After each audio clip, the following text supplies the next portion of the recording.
What's up, everybody? Today we're going to be looking at Man's Search for Meaning by Viktor Frankel. So this is a very famous book. Viktor Frankel wrote it almost 100 years ago after his experiences in Nazi concentration camps. So Viktor Frankel was a psychiatrist and philosopher, and he decided to stay in Austria despite the anti-Semitism that was strong there at the time. And even though he knew that he would be probably sent to a concentration camp, he decided to stay because although he had the opportunity to escape, his parents and siblings did not. So he ended up going through the concentration camps, and although everyone else in his family was killed during that time, he survived and went on to write many books, the most famous of which is Man's Search for Meaning. So it's kind of a memoir to his experiences in the camp, but focused on, the idea of finding meaning in the most difficult of situations. So this is one of the best books that I've ever read. It's only, it's less than 200 pages long, and it's definitely the most bang for your buck as far as you're going to get everything out of almost any passage in the book. It's very meaningful and incredibly important for you to read. So I would definitely say go ahead and read this book. There is one principle in the book that really stuck out to me, and this is what I want to kind of focus on in this video.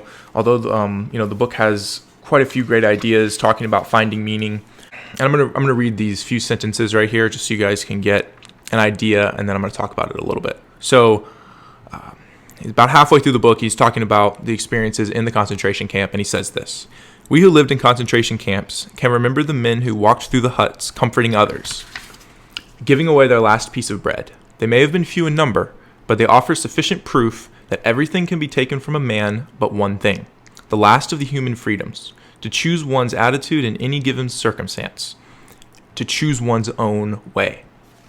And this is an incredibly powerful couple lines there, because it goes to point out the situation where people who were, in the worst situation that pretty much has ever existed on Earth, in a Nazi concentration camp, that they were still helping others and still comforting others. And it's so powerful to see when humans act like that, and to show that although everything had been taken away from them, they still chose to control their attitude and to live in a way that was meaningful to them.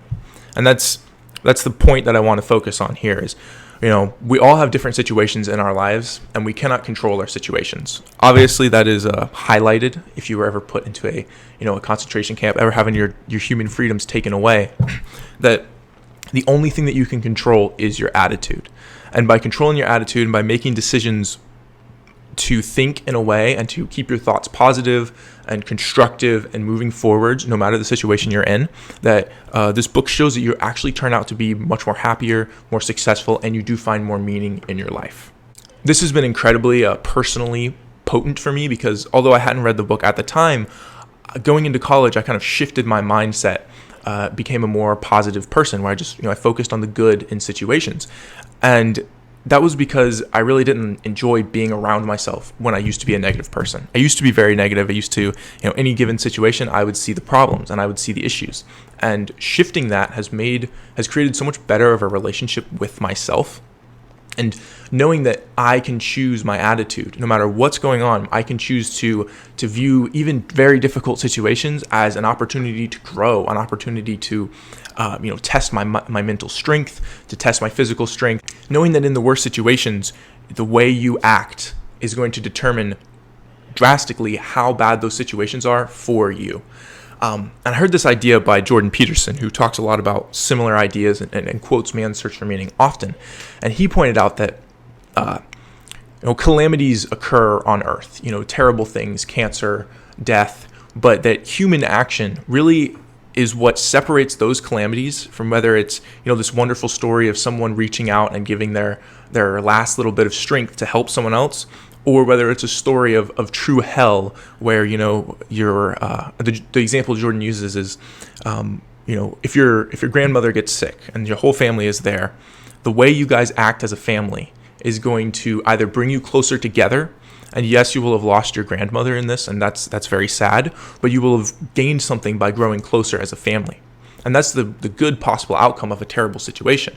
But if you all have bad attitudes and bad mindsets, you could be sitting there around her deathbed fighting and at each other's throats and have destroyed your family. And that, that is hell. And so you have the ability to choose how you're going to react to any given situation. Most of us will probably never have to live through anything like what Viktor Frankl lived through. But by choosing a mindset that makes the world a better place, and by choosing an attitude, an attitude of positivity and an attitude of growth, and seeing what you can get out of every situation, and how you can help people, your life will be significantly better, and the world will be significantly better for having you in it. Thank you guys so much for watching. You should really read this book. This would be the number one book that I would recommend out of the many that I've read.